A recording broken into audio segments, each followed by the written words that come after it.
Good afternoon and welcome to Pakistan Today from our Islamabad studio. I'm Chris Taylor. Massive crowds have gathered in Tehran as Iran begins 6 days of funeral ceremonies for Supreme Leader Ayatollah Ali Khamenei, who was assassinated during the recent US-Iran conflict.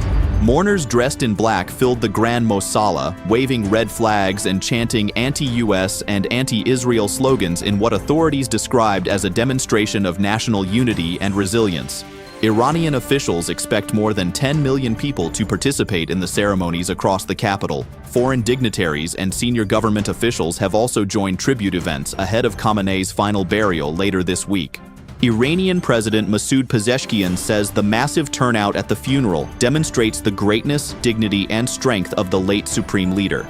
Speaking during the mourning ceremonies in Tehran, the president said the large crowds had angered both the United States and Israel. Millions of mourners continue to participate in funeral events taking place across the Iranian capital following Khamenei's assassination during the recent conflict. Iranian Foreign Minister Abbas Araghchi says representatives from more than 70 countries attended the funeral ceremonies, describing the international participation as a lasting symbol of friendship with Iran. In a post on X, Araghchi thanked visiting delegations, including officials from Saudi Arabia, Qatar, Oman, and Iraq, referring to them as Iran's loyal Arab brothers. He said the historic gathering would remain an enduring milestone in the country's diplomatic relations. U.S. President Donald Trump says he was shocked by the scale of public mourning for former Iranian Supreme Leader Ayatollah Ali Khamenei, saying he had believed many Iranians opposed him. Speaking in an interview with Axios, Trump also claimed that Washington and Tehran had agreed to pause negotiations until the funeral ceremonies conclude. He added that both sides would refrain from military action during the mourning period, with diplomatic talks expected to resume afterwards.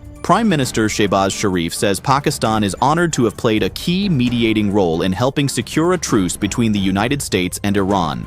Speaking in an interview with TRT World, the Prime Minister said the peace effort faced significant challenges but has made encouraging progress. He credited Turkish President Recep Tayyip Erdogan, along with Saudi Arabia, Qatar, and Egypt, for supporting the initiative. Prime Minister Shehbaz also praised Field Marshal Syed Asim Munir and Deputy Prime Minister Ishaq Dar for their diplomatic efforts, expressing hope that the Islamabad Memorandum of Understanding will help lay the foundation for lasting regional peace.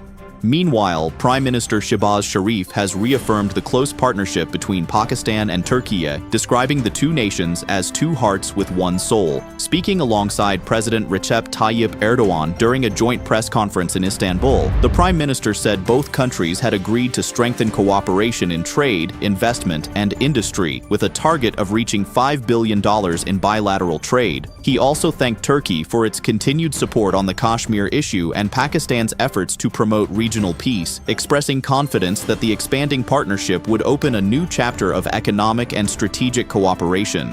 And finally, in sports, Serena Williams has withdrawn from the Wimbledon women's doubles competition because of a knee injury, bringing her highly anticipated return to the tournament to an early end. The 23-time Grand Slam champion said fluid in her injured knee made it impossible to compete alongside her sister, Venus Williams. Serena sustained the injury during her first-round singles defeat earlier this week. She thanked fans for their continued support, adding that her comeback journey is not over, and encouraging supporters to stay tuned for what comes next. That's all for now. You're watching Pakistan Today. I'm Chris Taylor.